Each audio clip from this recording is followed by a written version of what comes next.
Welcome to the Deep Dive. We take stacks of insightful sources, go through them, and pull out the really important stuff for you. Today, we're diving into something I think resonates with a lot of us, the path to stillness and a virtuous life. Our mission here is to explore wisdom from, various traditions, Ryan Holiday's work included, and give you a clearer path to understanding how stillness and virtue can genuinely, lead to a more fulfilling life. It's a shortcut, really, through a lot of deep thinking. Absolutely. It's quite a journey we're mapping out. We'll start by looking at this problem of modern noise, this feeling of being overwhelmed. Then we'll explore some ancient wisdom, try to get at what true contentment really is. And finally, pull out some practical strategies, things you can actually use day to day for a more balanced, purposeful life. This isn't just theory floating around, it's actionable stuff. Okay, let's jump right in with that problem then. It's described really vividly in the sources, feeling overfed and undernourished, overstimulated, overscheduled, and lonely. It feels like modern life is just, it's defined by noise, isn't it? It really is. Yeah. And that constant noise pushes us, doesn't it? Yeah. Makes us feel overwhelmed, chasing money, chasing accomplishments, always thinking happiness is just around the next corner. Yeah, and there's that fear underneath it all. Fear of silence, maybe, or just fear of missing out. That CNN effect they mention, that feeling you get from 24/7 news that you have to keep up or you'll miss something vital. Mm-hmm. It ties right into what Herbert Simon observed, that a wealth of information creates a poverty of attention. We have so much coming at us, we can't actually focus on what matters. So stillness is presented as the way out, the antidote. Exactly. It's framed as the key to a happy life and top performance. But it's not just about being quiet, it's not passive. Okay, how so? Well, the sources say stillness actively inspires new ideas, sharpens perspective, and illuminates connections. It helps you see things clearly, resist getting swept up in, like mob mentality. Yeah.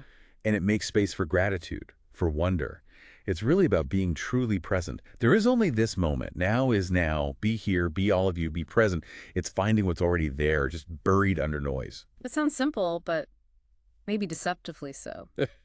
For anyone listening whose mind is just racing constantly, how do you even start? How do you push back against that initial resistance to just being still? That's a great question.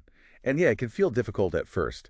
The sources offer some really practical starting points. One tool is the Eisenhower box. Heard of that? It helps you sort tasks by urgent versus important, brings a lot of clarity. Right, organizing the chaos. Exactly. Another is just consciously limiting inputs, turning down the volume, literally and figuratively. Fewer notifications, less news scrolling. It helps you tune into your own, internal awareness. Makes sense. And then there's that lovely Zen proverb, chop wood, carry water.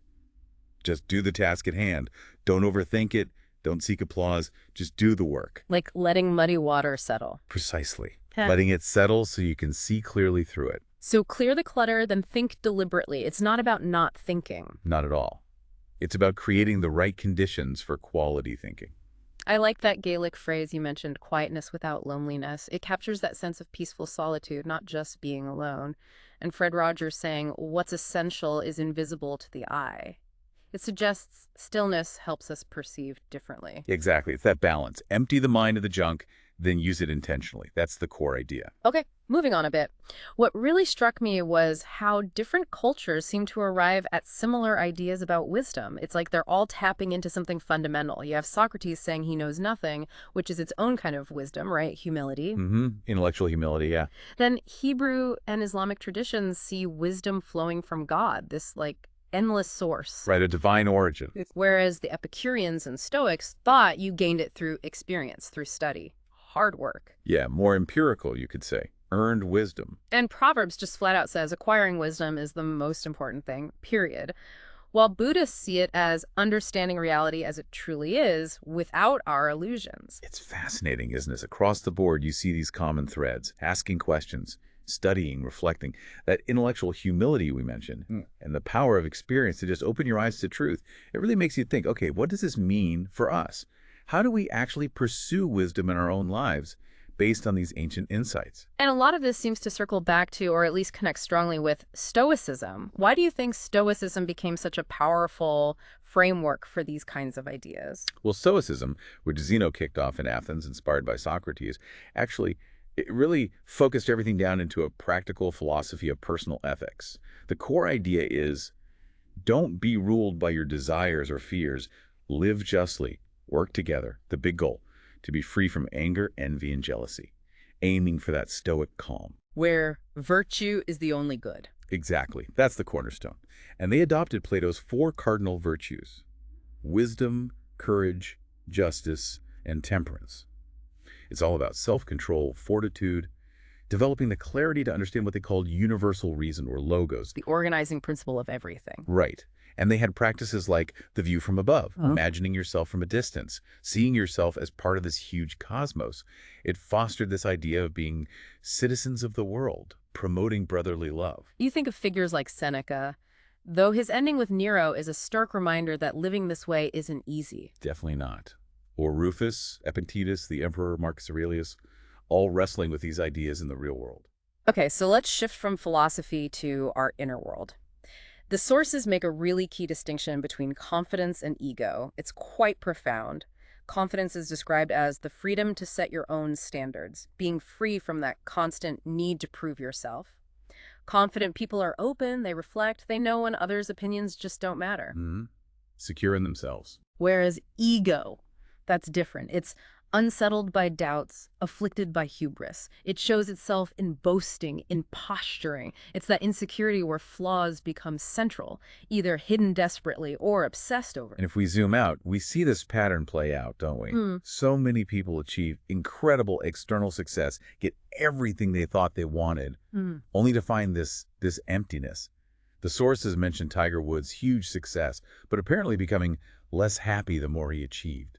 A stranger to himself. Wow. It really brings home that question from Jesus. For what is a man profited if he shall gain the whole world and lose his own soul? It's a powerful warning. Yeah, that unchecked pursuit of more ends only in bankruptcy. It's not just financial bankruptcy, is it? Not at all. Mental, spiritual. Like John Stuart Mill, brilliant mind, master classics as a kid, but had a complete breakdown from overstudy, needing years to recover. Right. Or Billie Jean King noticing how the intense drive needed to win can actually stop athletes from enjoying the journey itself. It reminds me of Lao Tzu. Those who know the contentment of contentment are always content. Sounds simple, but it points to something deep. True contentment isn't out there, waiting to be achieved. Enough, the sources say, comes from the inside. Sure, everybody's got a hungry heart, but how we feed that heart is crucial. Mental stillness won't last if your heart is just burning with endless wanting, or your soul feels empty. The soul is described as the real key to our happiness, contentment, moderation, and stillness. And we're back to that core Stoic idea. Virtue was the highest good. It should be the reason behind our actions. A virtuous life naturally gives off integrity, honor, self-control. And this need for something fulfilling often leads us beyond just ourselves. The sources talk a lot about connection, starting with the spiritual dimension. Think about AA's step 2, talking about surrender and faith, believing in a power greater than ourselves. That resonates with other concepts too, doesn't it? Like the Stoic logos, the universal reason. Exactly. Or the Chinese Tao, the way, the natural order of things, even the Greek idea of a demon, like a guiding spirit. It's interesting, though. Epicurus wasn't an atheist, but he didn't find stillness through an overbearing God idea. Right. He found his path differently. While for Christians, traditionally, God is seen as a primary source of that deep inner stillness. There's a warning in the sources, though, about progress. That science and technology can come at the cost of losing the capacity for awe. We might gain knowledge, but lose that sense of wonder, that spiritual stillness. It's a real tension. You think of Abraham Lincoln, apparently started as an atheist, but the immense suffering he witnessed, personally and during the Civil War, seemed to lead him towards some kind of faith. It's like Nassim Taleb said, maybe it's not that we need to believe that God is great, only that God is greater than us. A sense of perspective. Yeah, humility again. And that sense of something greater extends to our connections with other people, too. Seneca nailed it ages ago. There is no enjoying the possession of anything valuable unless one has someone to share it with. So true. But relationships are challenging, let's be honest. They take time, make us vulnerable, can lead to pain, they cost us. Absolutely. All true. But the sources are firm. We are also nothing without them. A good relationship, they suggest, needs us to show up fully, to be virtuous, present, empathetic, generous, open, and willing to be a part of a larger whole. It requires real surrender, that vulnerability that builds trust. Sister's question comes to mind. Would you want all the money in the world if you couldn't love anyone or be loved? Right. It puts things in perspective. The sources even say finding a genuinely supportive partner might be the single best decision you can make. And Freud's point about love being an educator, we learn when we give it, we learn when we get it, we get closer to stillness through it. It Right. all points to connection being vital. By ourselves, we are a fraction of what we can be. That sums it up pretty well. And zooming out again, this connects to moving beyond exceptionalism, that feeling that we're somehow separate from or better than everything else. It's about understanding our place, contributing to the environment, the community. Appreciating the larger ecosystem of life, yeah. Being part of something bigger than just our own immediate needs and wants. It makes me think of the Little Prince. It is only with the heart that one can see rightly. Seeing connection, seeing what truly matters. So, okay, how do we bring all this down to earth, into our daily lives? Let's start with self-care, because the sources really stress this. The body keeps score. They talk about the mind, body, spirit balance, like a holy trinity, each part affecting the others. Thoreau put it poetically, we are all sculptors and painters, and our material is our own flesh and blood and bones. We shape ourselves. So how do we build that balance? It's interesting. The sources contrast the Stoic approach, that determination and iron self-will, with the Epicurean focus on relaxation and simple pleasures. Yeah, different paths to strength. Think of Churchill or Teddy Roosevelt. They cultivated these incredibly strong wills, these indomitable souls, even within bodies that weren't always robust. Frail bodies, the sources say. It highlights the power of choice, doesn't it? Knowing what to say no to. Definitely. When we know what to say no to, we can say yes to the things that matter. That clarity is key. Which leads us to routine and discipline. The sources say, order is a prerequisite of excellence. Good habits become a kind of safe haven in a chaotic world. And there's a cleverness to it. When the body is busy with the familiar, the mind can relax.